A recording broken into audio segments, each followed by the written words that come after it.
As we continue to move through the month of July, IGN's coverage of Destiny 2 continues with a short view of the planet Nessus from Destiny 2. Hey everybody, welcome back to the video, and since we saw a little bit of Nessus in this open world from IGN, and some of the little bit of the activities that we got from their coverage, I thought I'd try to slow down this really quick trailer, because it is really fast, and see if we can learn anything new about the open world, or just observations, and only because the open world is a subject that Bungie has been not in too depth to talk about. Like, they haven't said much about it, and we don't know a ton about it, so hopefully we learn more, because they haven't talked about it as much as I would personally like to hear. Starting off, we see two Guardians in the background examining something, while on the top left screen we see an event about to start, or that might be the adventure that they just triggered by looking at something or finding an entrance or a secret in the world. And we can see the name of the adventure and the rewards that it will give for the completion. And the adventure is just called Deep Conversation, and its rewards seem to look like something of a material or some little small thing. We can't really make out that image, but next, we see Sentinel-class Titan handing it to some of the Cabal infantry in the area, and then we see a quick sweep of, or more of what the possible play area of Nessus, complete with Vex milk in the background. In fact, most of the planet is very Vexed out, so I don't know whether this is because the Vex have been here for a long enough time, or to start terraforming or reforming the planet for them, or maybe they haven't really been here that long, and they're just kind of starting to get it done, and maybe we arrive and the Cabal arrive just to, mess with them, and they're having problems with the Cabal on Nessus, so we did see this as a clash on Mars, where the Cabal were trying to hold back the Vex invasion, as the Mars was controlled by the Cabal at the time, and they were trying to keep them out, while also fighting us. We then get to see another clip of a Warlock on a Sparrow with a quest active in the top left called Unbreakable, and calls for collecting a large energy font, whatever that may be. It may just be like a Vex energy font. We've seen a couple of those in Destiny 1.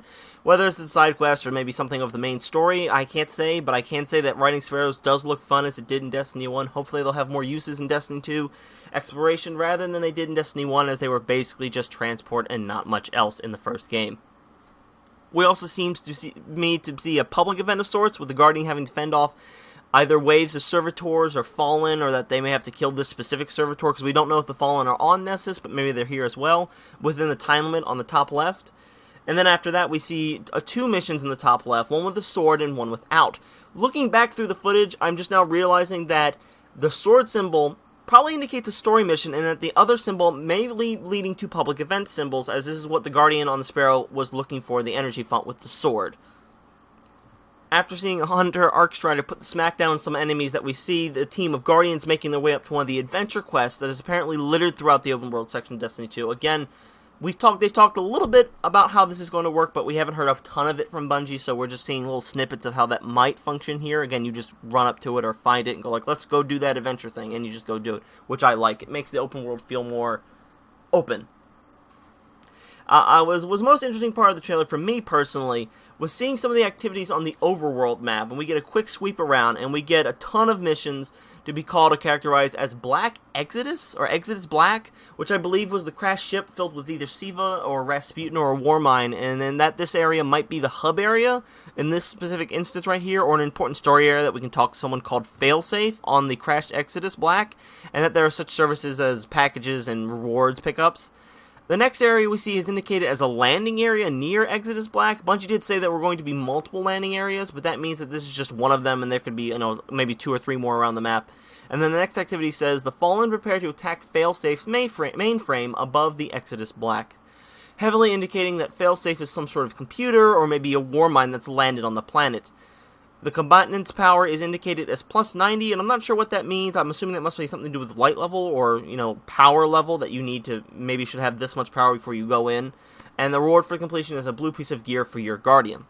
The final thing we see on the overworld map is that a public event is starting, and that you can maybe fly into it, or at least know what time you have to get down to the planet on the landing zone and head that way to catch it. The event reads, Glades of Echoes, Arcadian Valley, with potential rewards being a rare and or a legendary piece of gear. This function, to me personally, is a great addition to Destiny 2, and it was not something that was in Destiny 1, and it really did need it, being able to track the public events and when they came down, and, it's like, hey, you better go here, instead of just being on the planet and go like, oh, well, if I wait here for 5 minutes, a public event will eventually come by. I like that they're adding that to Destiny 2. Next, we see a Guardian looking over a dead astronaut, and then it quickly pans over to a Hunter approaching a downed spacecraft off in the distance, possibly the Exodus Black we've heard so much about in the video so far. And that's all we really see for worth of the video. I'll link the original video down in the description below. If you want to see the video for yourselves, you can check that out on IGN's channel down in the description. They also showed off some Destiny 2 swag for PC, which I'll put up a little frame here, such as keyboards, mice, and headsets for both the PC and console. So I think that this will be really, really cool. I'll see if I can pick up the headset myself, but I'll put that as well in the description below. That's it for the video, guys. Thanks for sticking around to the end. I know it's a pretty short video, but I also wanted to thank IGN for its continued coverage of Destiny 2 through July. And without their videos, I wouldn't be doing as much coverage as I could on Destiny 2, so thank you very much, IGN. Keep it up. The beta for Destiny 2 should be up for you right now if you pre-ordered on PS4, and the beta will be up tomorrow for me when it comes to open for Xbox One pre-orders on the 19th. And if you're played the beta and you like it, you don't like it, let me know what you thought about it in the comments below. Like the video if you're getting ready to play the beta when it launches for everyone on July 21st if you didn't pre-order, and subscribe to the channel for more upcoming Destiny news. And as always, guys, I'll be in touch.